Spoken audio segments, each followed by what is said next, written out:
কি গো, জামাই ষষ্ঠীতে চলে এলো, নতুন জামাইকে কি খাওয়াবে শুনি? হ্যাঁ গো, তুমি তো জানোই তোমার শরীরটা খুব একটা ভালো যাচ্ছে না, হাত পা কোমর একদম শেষ হয়ে গেছে। আর তারপরে এত গরম পড়েছে, এতগুলো পদ রান্না করা আমার পক্ষে খুব কষ্টকর হয়ে যাবে গো। তা তো বুঝলাম, কিন্তু নতুন জামাই, প্রথমবার জামাই ষষ্ঠী, তাকে একটু আদর আপ্যায়ন না করলে চলবে কি করে বলো? তুমি তো জানোই না, ভূতের রাজা দিলবর আছে তো।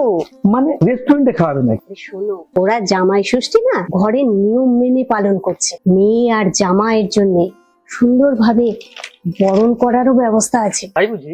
হ্যাঁ, আর তাছাড়া খাবার দাবার বলছি শোনো, শুক্তো থেকে শুরু করে মাছ, মাংস, পায়েস, চাটনি, ভাজা, এরকম কত ধরনের পদ। আর মেয়ে জামাইয়ের জন্য স্পেশাল থালির ব্যবস্থাও আছে। আচ্ছা, একদম ঘরোয়া স্বাদে রাজকীয় আয়োজন। তাহলে আর দেরি কেন? মেয়ে জামাইকে ফোন করে বলে দাও, ভূতের রাজা দিল বড়ি, যাওয়া যাক। হ্যাঁ হ্যালো। হ্যাঁ মা। শোন না, বলছি এবার জামাই ষষ্ঠীতে জামাইকে নিয়ে সোজা ভূতের রাজা দিলবরে চলে আসবি, বুঝলি? আমরাও ওখানে থাকবো। সত্যি? তুমি বাড়িতে রান্না করবে না? আরে না, ওখানেই সমস্ত আয়োজন, একদম ঘরোয়া স্বাদে জমজমাট জামাই ষষ্ঠীর ভোজ। বাহ, তাহলে তো খুবই ভালো। আমি তো শুনেছি ওরা ব্যাঙ্গালোর আর অ্যাব্রোডে নাকি নতুন রেস্টুরেন্ট ওপেন করেছে, খুব ভালো হয়। তাহলে আমি আর তোমার জামাই ঠিক টাইম মতো চলে আসবো, ঠিক আছে? ঠিক আছে মা, ঠিক আছে।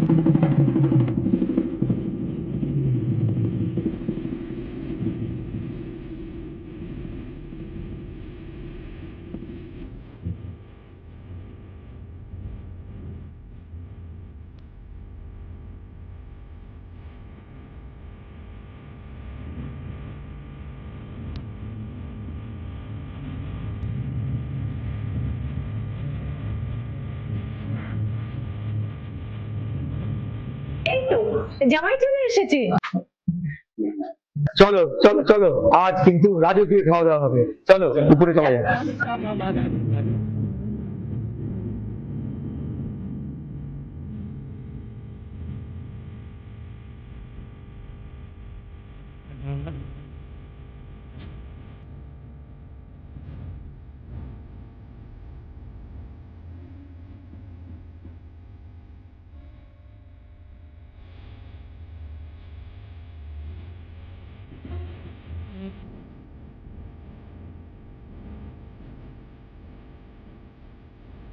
হাতে হাতে দাও তালি, তবে আসছে জামাই রাজার থালি, একে অপরের হাতে তালি।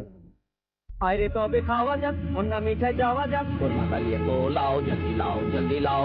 কি করেছেন? কোনটা খাবো আগে? কেন, ফিশ ফ্রাইটা আগে খাও। দেখো জামাই বাবাজি গো, মা, এটা একেবারে বাড়ির রান্নার স্বাদ।